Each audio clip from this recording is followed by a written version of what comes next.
Hi guys, welcome back to my channel. So today's video is all about the luxury bags that I'm glad I didn't buy. If you guys follow me regularly, you'll know I do buy a lot of handbags, but shockingly, I don't actually buy every single bag I think about buying. There are still plenty which I consider and some that I come very close to buying but ultimately decide not to. So I thought I'd compile a list of kind of my biggest near misses, I guess, the bags which I was super close to buying. These are usually more on the pricey side, and I'm ultimately really glad I didn't buy and why. And I also have a couple of bags I'm sharing where I absolutely have buyer's remorse and I didn't get them and I wish that I did. So I hope you guys enjoy this and let's get started. So the first bag I was so close to getting, but I'm ultimately very, very glad I didn't, is the Louis Vuitton Palm Springs bag. I'm sure any kind of Louis Vuitton or even just bag lovers in general will remember the peak of this bag. It felt like it was just the ultimate it bag. Everyone was going crazy over it.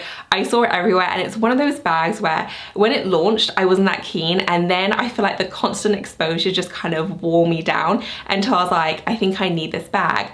I was so close to getting it, and to be honest, I think the only reason why I didn't was because it was quite difficult to get. So it was constantly sold out, so every time I thought I'd pull the trigger I couldn't get it, and then I did see it in stock, but then I'd had a bit of time to think about it. So I think LV's stock levels actually is what saved me there, but ultimately, I do not think that bag was right for me. I understand the appeal, I do think it's very cute, but it just has a vibe that I don't necessarily think is my style. I think it's one of those items which I think looks great on other people. I think suits other people's style and lifestyles perfectly, but for me, it was just kind of a weird combination. You know, it was kind of casual, but it had that like little backpack look, and I just know that if I had bought it, I do not think I would have gotten a lot of use out of it. So very, very glad I didn't go for that. I think especially with Louis Vuitton, possibly more than any other brand, I do try different styles, and sometimes they really, really work and sometimes they're just complete duds, and I definitely feel like that would have been just a complete flop for me. And speaking of LV, the second bag which I'm so glad I passed on was the Louis Vuitton multi-pochette. Now, many of you will know I just got a multi-pochette. I got it in the Empreinte, but I was very, very close to getting the monogram version. The only reason I didn't, I literally had it in my basket. The only reason I didn't is because Dan happened to look at my screen, as I mentioned, and he was not a fan, and he just kind of completely turned me off it. And when I took a breather to consider the purchase, I was like, is this actually kind of going to be my style? Is it going to be too kind of casual? And I say trendy, I don't mean trendy in terms of it's only going to last a couple of months, just in terms of it looking a bit, I don't know, too much for my style. I ultimately decided to go for the Prada re-edition, which I was really happy with, and then fast forward a few months and I've got my Empreinte, and I'm so glad I didn't, because I think had I got the original monogram, I'm not sure how much I would have used it, but I absolutely would have regretted not waiting for the Empreinte. At the time, I didn't know there was going to be an Empreinte version, but I feel like it's when you're dating a guy and you think you really like him, but then you meet kind of, you know, probably who's going to be your husband or wife, whoever, and you're like, oh, I thought I liked that guy, but actually now I know what kind of like and love really is. That's how I feel about the multi-pochette. Like, I thought I liked the monogram, but now that I see the Empreinte version, I'm like, okay, no, that's what it means to really like a bag. That's maybe a weird analogy, but it does kind of demonstrate that you think you like something until you see an alternative, and then, you know, your strength of feeling for the item is just so much more, and that's absolutely how I feel about the Empreinte multi-pochette. I'm so happy with the one I got, and even though I still think the monogram one is cute, I absolutely think the Empreinte one was the right one for me. Next up is an Hermes style, and I don't own any Hermes bags. I'm constantly getting asked why. I guess it's quite a common thing if you're really into bags to really lust after a Birkin or a Kelly, and I think they're beautiful bags, and if someone gave me a Kelly, I clearly would not say no, but it's just not something that I'm really working towards. But one of the styles, which is one of their, I guess, less hyped up styles, the Garden Party, I was so close to trying to get. I don't even know how common or how available they are, so I don't know if it would have been difficult, but I seriously spent a good month or so stalking that bag online. At the time, they'd released a whole bunch of really beautiful colors, including this really lovely, it was kind of like a turquoise light blue color, really, really pretty, and I just thought it was stunning. The only thing that put me off was it did seem like quite a plain bag for a very, very high price. And usually that kind of price range, again, I'm looking at Chanel, you know, whenever I'm thinking of kind of multiple thousands, I always have to compare it to Chanel bags just because that is my favorite brand. And I always question, would I be happier with that or with a Chanel style? And the answer almost always is I prefer the Chanel bag, which is why I ultimately decided against it. I don't know if the garden party is one of those styles where you have to see it and kind of feel it to appreciate the quality. I've heard that about Hermes so much, you know, that you've really got to see the leather and appreciate the craftsmanship in person, which I definitely haven't, but I would say I like the bag objectively, but I also know I'm not the best at top handles, and there's no shoulder strap or anything like that, so I don't think I would have gotten a lot of use out of it. And I can very easily see that being a style which I bought and then ultimately sold, because if a bag is that much more expensive and I'm not using it, it means I'm probably going to sell it that much quicker, because I just can't have something that expensive sitting there just not getting any use. So I still really like the style. I still think it's really, really elegant, but I really don't think I would have gotten a lot of use out of it. So very glad I ultimately talked myself out of it. Next up is the Louis Vuitton, and I still don't know how to say the style of this bag. Capucine, I don't know. If you know, please let me know. I've never learned how to say it, but this bag I was so close getting, and not once, like I've been so close getting it multiple times. I feel like it's that constant tease in my life. Every time I see it, I'm just like blown away by how beautiful and elegant it is. I think about buying it. I've thought about buying it pre-loved. I was stalking pre-loved sites for a good few months looking for one. I go backwards and forwards on the sizes because they have a whole range of different sizes. They're always releasing new combinations. I just think it's stunning. Again, the only thing that stopped me with this bag is that I know I'm not very good at using my top handles. Even top handles I love, like my Fendi Peekaboo. I love that bag, and I still don't feel like I use it as much as I should, because I'm always just grabbing my shoulder bags or my crossbodies, something that I know is really easy to wear. And it's such an expensive style that I really wanted to be sure that I'd get a lot of use out of it. I'm also aware that the resale value isn't great. So whenever I'm aware that a bag doesn't have great resale value, it doesn't necessarily put me off buying it, but it does make me really consider and question whether I'm actually going to get enough use out of it so that resale value doesn't matter, either because, you know, I never plan to sell it, or because if I do sell it, then I'm still getting a fair bit back. So if I know it doesn't have good resale value, I really just try and qualify the purchase that much more. And I just wasn't sure that I was going to get my money's worth out of that bag.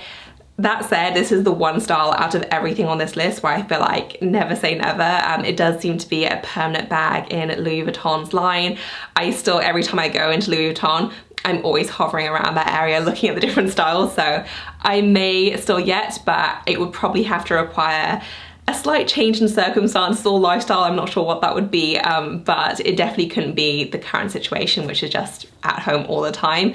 So yeah, never say never, but so far I'm glad I haven't, but yeah, maybe one day in the future.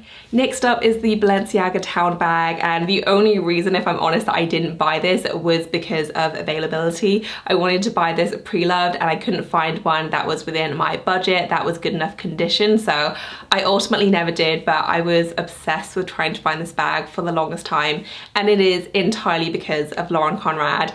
I loved Lauren Conrad's style. I thought everything she wore was so cute, and she had a couple of Chanel bags. I was like, we have the same bag style, and she also seemed to really love the Balenciaga Town Bag, and she is literally the only reason why I wanted this bag. I just thought every time she wore it, it looked so cute, even though I don't think it would have suited me at all. I don't think it was my style. I just saw it on her, I loved every outfit, and I was like, I need that bag, and so I was like laser focused on trying to get this. There wasn't that much about it either. It's very similar to the City bag, it just has a slightly more kind of cut, not even curved, like angled shape, I guess, so very similar, just slightly different, and I just couldn't find one within budget, so I ultimately didn't get it, and I'm pretty glad I didn't. And that kind of was a lesson for me in terms of, again, qualifying your purchase to make sure that it actually suits the way you dress and your style, because you can love someone else's style so much, but just because, you know, it looks great on them,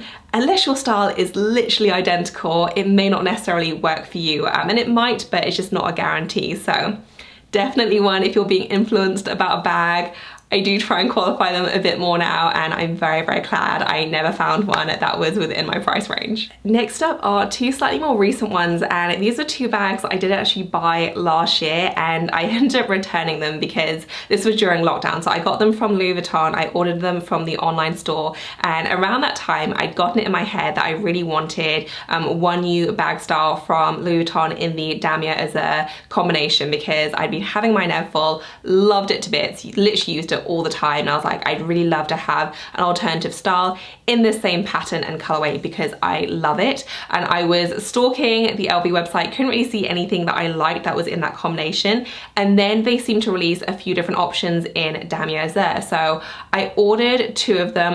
One was the bucket bag style, and the other was kind of like a crossbody with a braid situation. I don't remember the style name, but I will try and find photos and pop them on screen. And I actually filmed a whole unboxing video, kind of first impressions, because I was so convinced I was going to love them. I ultimately never ended up posting that video because if I unbox something and I know I'm going to return it like 100% for sure, I tend not to want to post it just because I know I'm gonna get a lot of questions and I don't wanna just be showing things for the sake of it, I guess.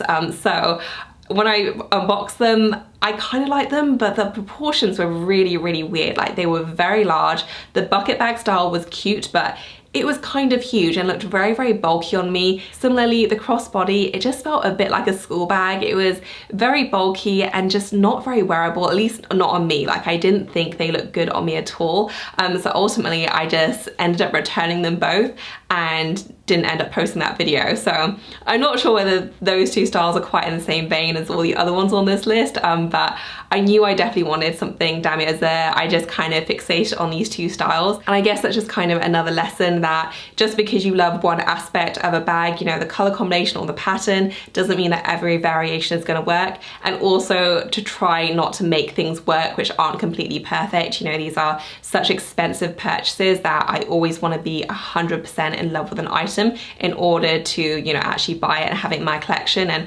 those two pieces, whilst objectively very beautiful, they looked great on the website, they looked great in person, but I just didn't think that I was gonna get as much use out of them as I should, because they just weren't bags that really kind of made my heart flutter.